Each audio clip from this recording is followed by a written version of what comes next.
Good afternoon, everyone. My name is Jennifer Woods, and today, as promised, I will be discussing the 1999 TV movie Vanished Without a Trace, starring Shelley Long, William R. Moses, and Julie Berman. It might as well be called Someone She Knows, A New Chapter. I recognize the young actress Julie Berman from her one-off character in Seventh Heaven. She played Lucy's classmate Shelby, the kid everyone assumed was bulimic, but who was actually just a poor girl with braces that needed a periodic brushing. Just a little warning, there is another movie with the title Vanished Without a Trace that came out in 1993. It's alternately called They've Taken Our Children, the Chowchilla Kidnapping Story. You have to be careful because these two movies get confused online, with a 1999 cover photo sometimes being paired with the wrong plot description. Keep that in mind before making any purchases. And like in my last video, I would like to open with a disclaimer. I have tremendous empathy for the victims of crime. It is the predictable TV movie format I am about to roast, not the tragic circumstances of the storyline. If crimes against women and children are triggering for you, I understand if you turn back now. I hope to see you around when I discuss a movie that's more lighthearted in the future. Vanished Without a Trace, 1999, opens with a scene where Shelley Long, as Elizabeth Porterson, is listening to a talk show while driving through town at night. The talk show host is discussing violent offenders and the need to alert the public when releasing them back into society. A guy calls in who claims to be such an offender and states that after being released, he couldn't get a job or a break and was forced to change his name. Kinda makes you think he would have been better off remaining in prison, right? Meanwhile, on that note, Elizabeth's 13-year-old daughter Kathy makes a spur-of-the-moment decision to leave her group of friends and start walking down a darkened alley on her own. Apparently, they put her in a position where she thought that would be the more sensible option. Just a note to all the young women out there. If your friends ever put you in a position where the sensible choice is to go walking down a dark alley at night, that's a red flag, and you should probably find better friends. A creepy guy calls out to her, and she panics and starts speed walking. If the guy following her had been anyone with an actual intent to harm her, he probably wouldn't have had much of a problem catching up. Apparently, he just wanted to be an a-hole and get Kathy and the viewer worked up over nothing. Her mother happens upon her in this totally random place for a 13-year-old to be walking alone at night, proving that the apple doesn't fall far from the tree. I don't think it's all that smart for a middle-aged woman to be walking in a dark alley at night either, and yet Kathy is the one who gets the lecture. The mother could have kept it between the two of them as a lesson they both learned about being more cautious in the future, but the very next day, Kathy's father throws it in her face that she's lucky to be able to breathe in the sweet outdoor air after fooling around and finding out the night before. Kathy is kicking around a soccer ball in her front yard, and her youngest brother is pestering her about feeding his pet snake Footsie. The next-door neighbor, who has longish, stringy hair and looks like some nameless former member of a 90s grunge band, gives Kathy a hard time when her ball goes into his yard. He dares her to come and get it from him, then hurls it at her retreating back.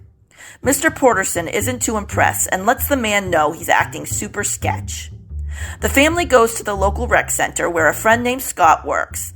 I guess they plan to have a picnic there. Elizabeth is talking about marriage and kids with her friend Karen. Karen hasn't even been married for a year yet and is only just beginning to consider having kids with her husband Scott.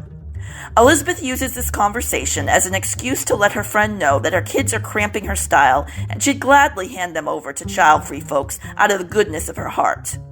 Later that night, Elizabeth is finishing up some floral arrangements for a wedding.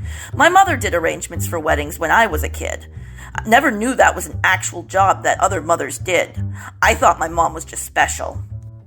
Elizabeth tucks a flower into her daughter's hair and says she will make a lovely bride someday. Kathy must be getting a hunch about what the future has in store for her, because she goes on to have a prophetic dream where someone climbs into her bedroom window. She wakes up screaming. Elizabeth tells her husband Jack that Kathy's probably just working things out in her adolescent brain as they climb back into bed together. I say Kathy is working out the fact that she's about to die. The next morning, she's back to being a basic teenager. The psychic dream has been forgotten. She's wearing her soccer uniform with a shirt tied like a halter top. She's also plastered makeup on her face. Her excuse is that her 12-year-old friend Sarah wears makeup. Never in the history of mankind has that argument held up when made by a child, and it doesn't now. Her parents agree to let her wear the soccer uniform to school, but she's really pushing it there. The idea of their 13-year-old daughter in shorts and a t-shirt on a nice sunny day is enough to nearly send them into convulsions. But the makeup goes, and no to the halter top. Her mother sweetens the deal by handing her a pair of ugly yellow cleats that she was planning on giving her anyway. Kathy takes the brand new cleats with her. The front door opens as her parents are still talking, but when she exits the house 2 seconds later, the shoebox is no longer in her hands. The cleats will magically reappear in her room when she returns home in the afternoon. This incongruity is never explained. After school, Kathy stops by the house and leaves her bike on the ground for anyone to trip over. She runs upstairs to her room and turns on her CD player. To be a 90s teen girl once again. Only I'd never be caught dead listening to Kiss Me by Sixpence None the Richer. Maybe that's the only song they could get the rights to. I'd be getting the party started to some Eurodance. Or if not that, then to Billy Joel. Maybe the tiny bit of Here Comes the Hot Stepper I managed to tape off the radio. Kathy does a half-hearted little dance, the kind of dance you do when you're being watched, which she probably is. Not sure why she couldn't have just ridden her bike to the game. Aren't soccer fields usually right next door to the school?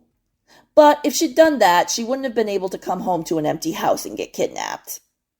Her mother is running late to pick her up. She rushes to get the boys from school.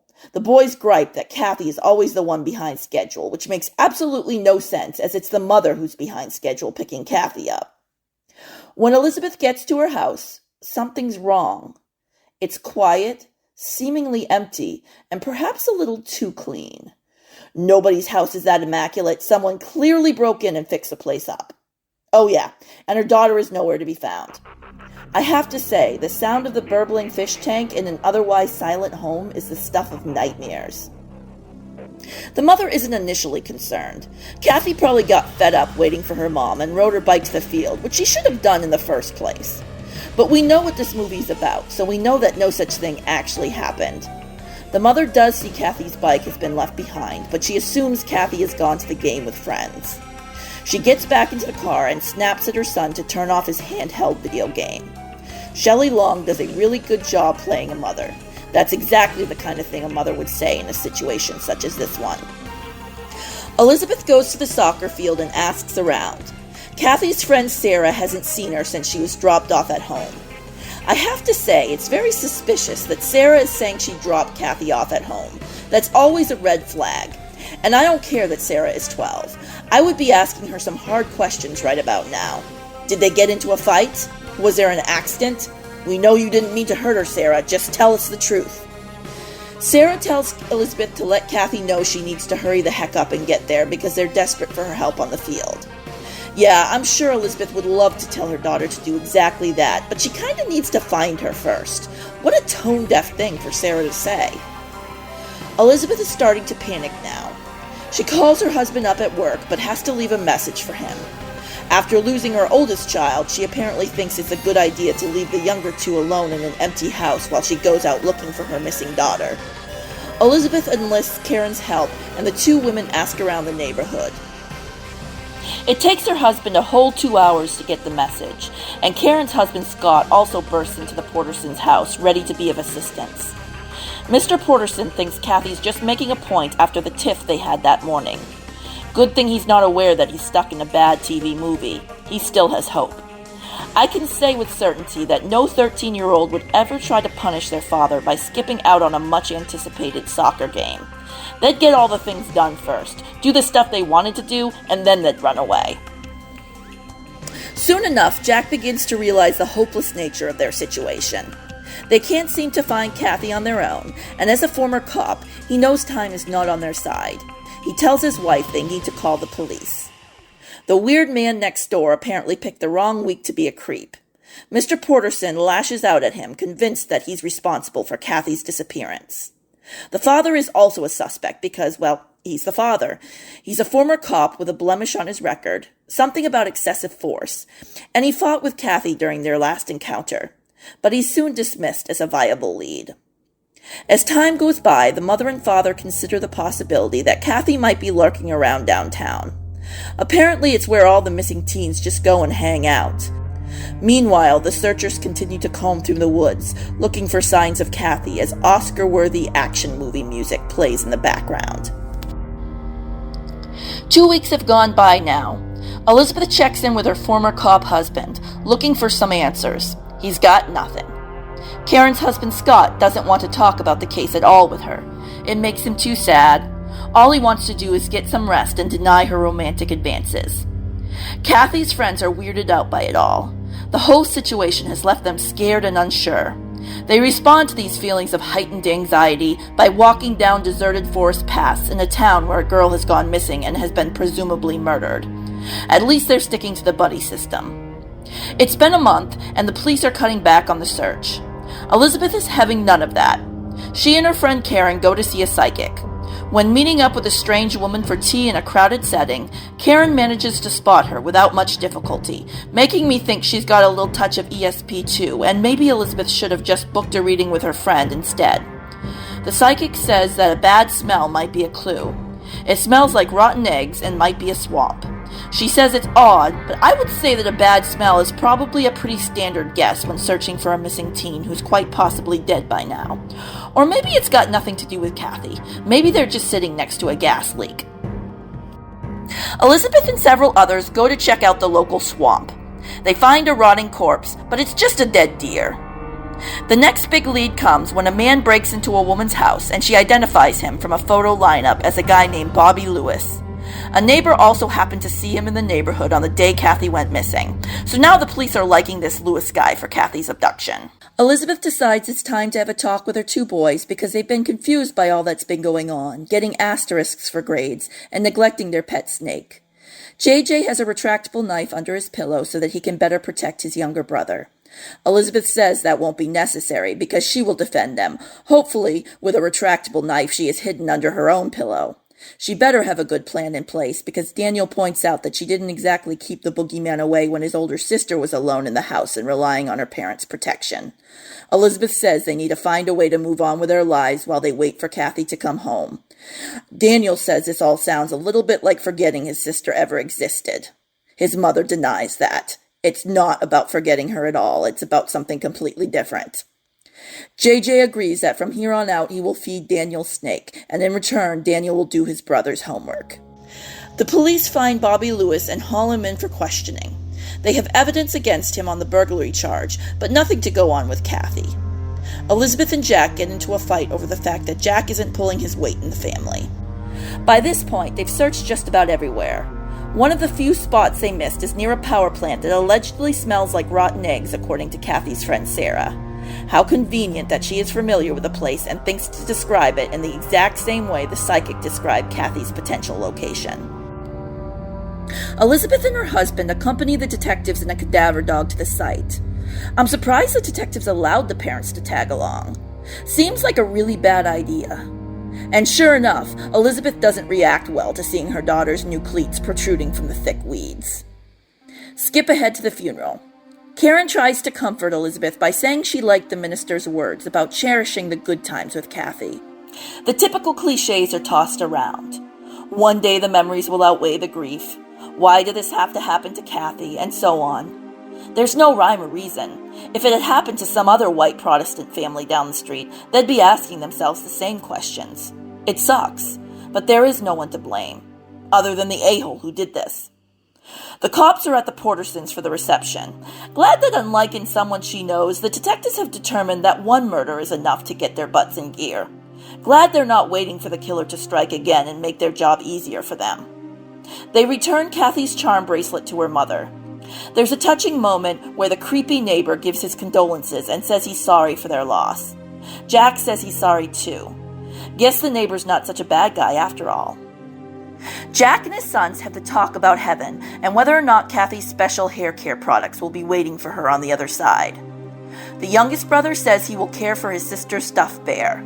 Honestly, he's probably had his eye on that bear for a long time now. With Kathy gone, he's calling dibs. Scott is sitting with Elizabeth on the porch steps and says that Kathy will be posthumously awarded a soccer ribbon. Daniel is sad she'll miss out on the ceremony. Scott says he's sad she never got to break in the new cleats. Elizabeth wonders how he knows about the new cleats. Scott continues to get angry with his wife when she tries to talk to him about Kathy. Elizabeth goes back to the psychic, this time with a bracelet in hand. The psychic tells Elizabeth she can't see anything to do with the killer because that's the negative energy. Nice cover. All she knows is that Kathy is happy where she is. Good guess. Scott is informed over the phone that he's being switched to part-time. He loses his cool. A clear sign that he's maybe not such a good guy, because a good guy wouldn't react like that when informed that he will be making far less money in the foreseeable future. Karen tells Elizabeth about the stress going on in her marriage. More reason for Elizabeth to mull things over in her mind. The police have reached their limit when it comes to being helpful, and they brush off Elizabeth's concerns when she approaches them about her suspicions. She is left with no choice but to question Bobby Lewis, who's in jail after being arrested for the earlier burglary. She tells him that she knows he was in the neighborhood the day Kathy went missing, and she wants to know if there was anyone else lurking about at the time. He remembers a guy who was running in purple pants. I'm extremely impressed with the excellent recall these witnesses have after the fact. Not only am I impressed that he remembered the color of the pants, I'm impressed that he hit upon the one piece of information that will eventually crack the case wide open. Elizabeth knows a man who wears purple pants, and you know there can only be one such man. Who knows what she would have done if Bobby remembered a guy in gray sweats instead? She comes up with a brilliant plan. She goes to the rec center and claims to be there for Karen, but she runs into Scott. She asks him to hold her can of soda for her while she digs around for some money she allegedly owes Karen. Meanwhile, she's collecting his prints. She passes those prints on to the police. Clearly a woman who has watched her share of detective shows. I applaud her ingenuity. A little later, Sarah also makes a stop by the rec center. She has Kathy's ribbon and was hoping to find Elizabeth there.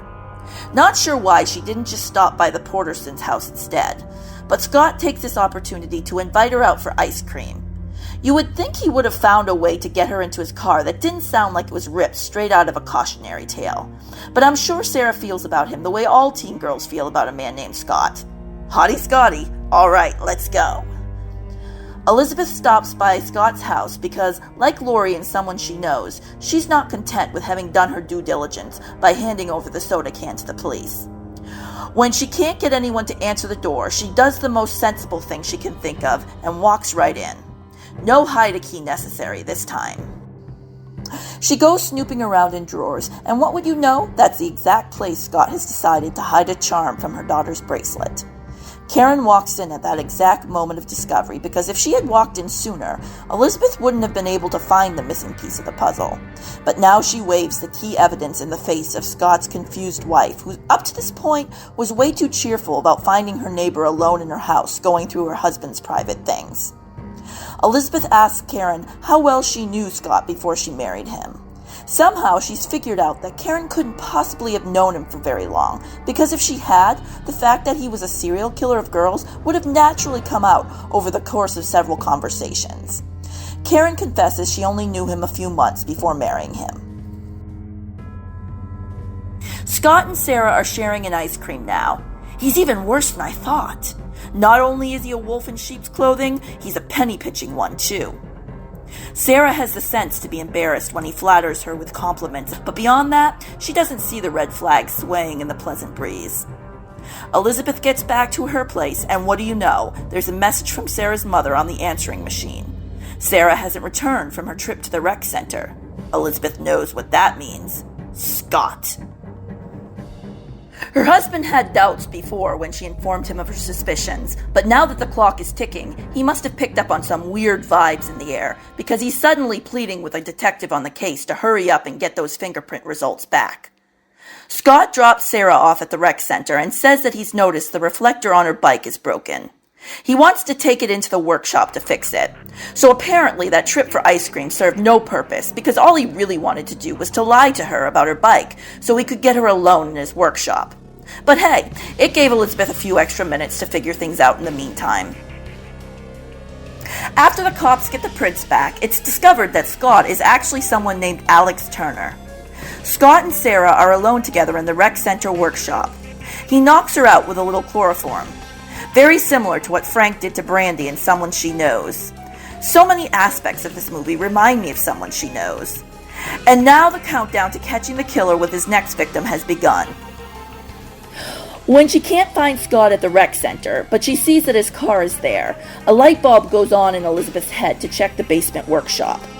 The police have already found out that Elizabeth called in the missing girl, and now they're rushing to the rec center with Jack in tow. They discuss Alex's criminal history on the ride there. It sounds a lot like the sob story that guy on the radio gave at the beginning of the movie. In the basement, Elizabeth can hear Sarah's pitiful moans. Scott sneaks up behind her, but before he has a chance to take a swing, Elizabeth senses his presence.